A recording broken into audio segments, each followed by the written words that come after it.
सारे ग्रुप के बंदे जा रहे हैं बाहर। हम लोग बहुत टाइम के बाद सारे एक साथ निकल रहे हैं, वरना तो भाई मैं हमेशा अकेले ही निकलता हूँ और ये लोग अपना अलग ही ग्रुप रहता है। But after a very long time we are going outside. ये लोग थोड़ा सुट्टेबाजी करेंगे और मैं चाय वाय पी लूँगा, देखते हैं।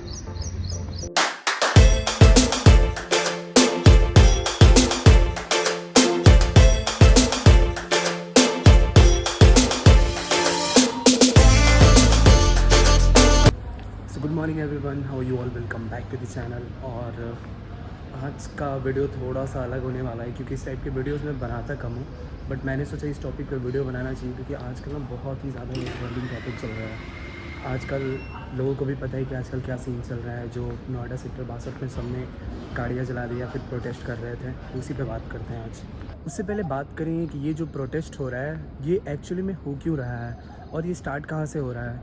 तो देखो, ये जो प्रोटेस्ट स्टार्ट हो रहा है ये हुआ था सबसे पहले नोएडा सेक्टर 82 में, जो कि मदरसन कंपनी है, वहीं से स्टार्ट किया था। और बहुत सारे वर्कर ने क्या किया था कि वहाँ पे काम करना ही बंद कर दिया था। वहाँ पे उन्होंने बोला था कि मैं लॉगिन ही नहीं करूँगा जब तक कि आप मतलब हमारी मांगे पूरी नहीं करोगे। और उनकी मांगे क्या थी, वो सारी चीज़ें हम इस वीडियो में डिस्कस करने वाले हैं। और मैं इस टॉपिक पे वीडियो क्यों बना रहा हूँ, क्योंकि लोगों को भी लग रहा होगा कि यार ये इस टाइप के वीडियोस तो कभी मैं बनाता नहीं हूँ, बट आज ऐसा क्या होगा कि मैं इस टॉपिक पे वीडियो बना रहा हूँ। तो रीज़न ये है कि मैं खुद उस कंपनी में काम कर चुका हूँ। कैसे एम्प्लॉय के साथ ट्रीट करते हैं, कैसे एम्प्लॉय के साथ वो गालियाँ देते हैं, कितनी उनकी सैलरी है और कैसे वो इतने कम पैसे में गुजारा करते हैं, क्योंकि वो मैंने भी किया है। तो मैंने सोचा इस टॉपिक पे वीडियो बनानी बहुत ज़रूरी है। और बहुत सारे लोग ये भी बोलेंगे कि अरे यार उनकी लाइफ है, कम पढ़े लिखे हैं, इनकी तो सैलरी इतनी ही होती है। ऐसा क्यों होता है यार? ये सारी चीज़ें इसीलिए हम सोच रहे थे कि एक वीडियो इस पे बनाते हैं और डिस्कस करते हैं कि यार ये चीज़ें क्यों हो रही हैं और क्यों ये चीज़ें रोकनी चाहिए। बट कुछ प्रॉब्लम भी है, जो कि इन्होंने प्रोटेस्ट करते टाइम कुछ गाड़ियाँ भी जलाई है। तो वो सारी चीज़ें हम इस वीडियो में डिस्कस करेंगे। सबसे पहले बात करें कि मैंने नोएडा सेक्टर 82 में जो मदरसन कंपनी है वहाँ पे मैं ज्वाइन कैसे हुआ था। तो देखो, मैं दिल्ली जो आया था वो नोएडा सेक्टर 82 में ही आया था 2021 में। उस टाइम पे मेरे को कोई जानता नहीं था। मेरे गांव के एक दो दोस्त रहते थे यहाँ पे, तो वो करते थे किसी ओप्पो वीवो कंपनी में काम। मैंने उनको बताया कि मेरे को स्टडी करनी है, मैं यहाँ पे कोर्सेज़ के लिए आया हूँ, पहले कोर्सेज़ करूँगा, कुछ स्टडी करूँगा, उसके बाद से मेरे को कोई ऐसा कंपनी बताओ जहाँ पे मैं काम भी कर लूँ और मैं अपना स्टडी भी कर लूँ। तो उन्होंने ये रिकमेंड किया कि देखो 8 घंटे की एक कंपनी है, बाकी जितने भी कंपनी में जाओगे, फैक्ट्री में करोगे, वहाँ पे तुम्हें 12-12 घंटे काम कराएंगे। बट एक ऐसी कंपनी है जहाँ पे सिर्फ 8 घंटे का ही लॉगिन होता है। वहाँ पे तुम्हें जाना है, पंच इन करना है, 8 घंटे काम करना है, उसके बाद से तुम्हें घर आना है। बाकी का जो टाइम मिलेगा तुम चाहो तो उसमें सो भी सकते हो और अपना स्टडी भी कर सकते हो।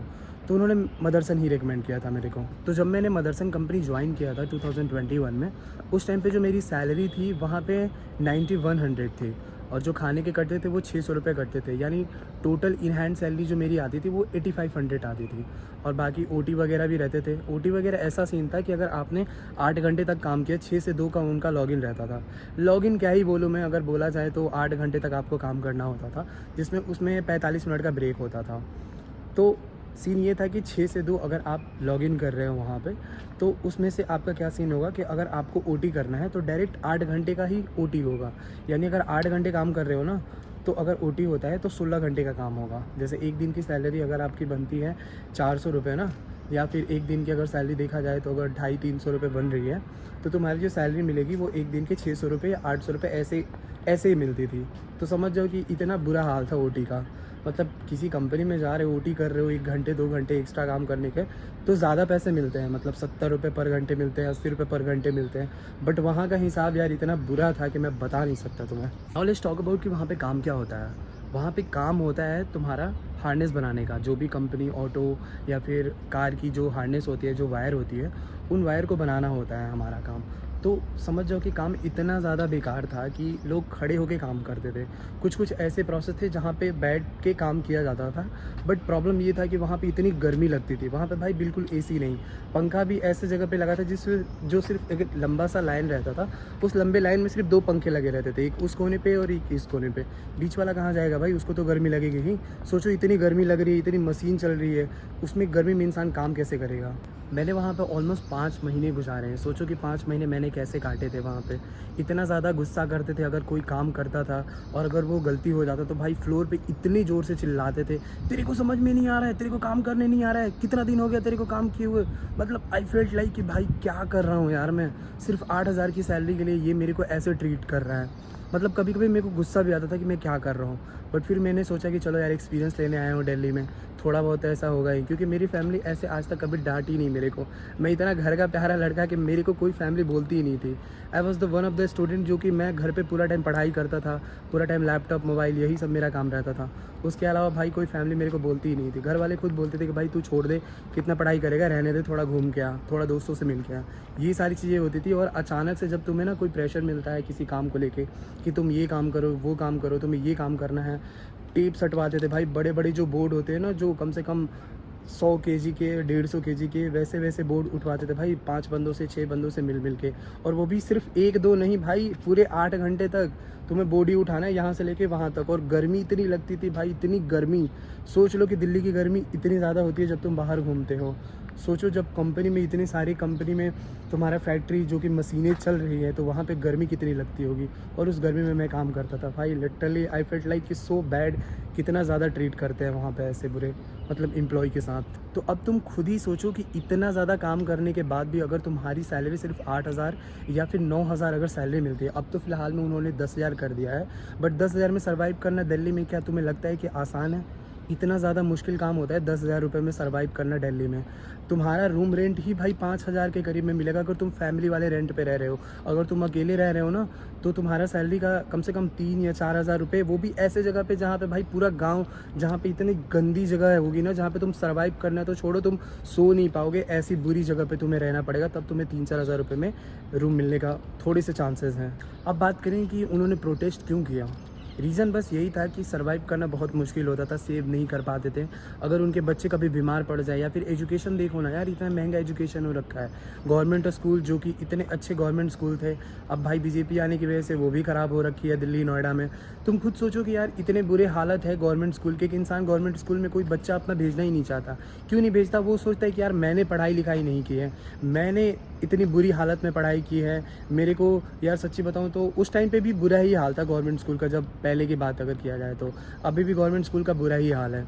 तो अगर तुम खुद सोचो कि कोई भी इंसान सोचता है ना कि मैं अगर अपने बुरी तरीके से अपनी लाइफ जिए हूँ ना, तो मेरे जो बच्चे हैं ना, कम से कम वो तो अच्छी लाइफ जिए यार, वो तो अच्छे स्कूल में पढ़े, वो तो कम से कम एक अच्छी रेप्यूटेड कंपनी, एमएनसी कंपनी में जॉब करें। वो भी सोचते हैं ना। तुम खुद सोचो यार 10,000 में वो अपना घर संभालें, अपना मेडिकल को चेकअप करें। अगर कभी प्रॉब्लम, भगवान ना करे कि कभी कोई ऐसी प्रॉब्लम आती है जहाँ पे तुम्हारे अचानक से 40-50 हज़ार रुपये की ज़रूरत पड़ेगी, तुम्हारी मेडिकल इमरजेंसी, वो कहाँ से देंगे यार?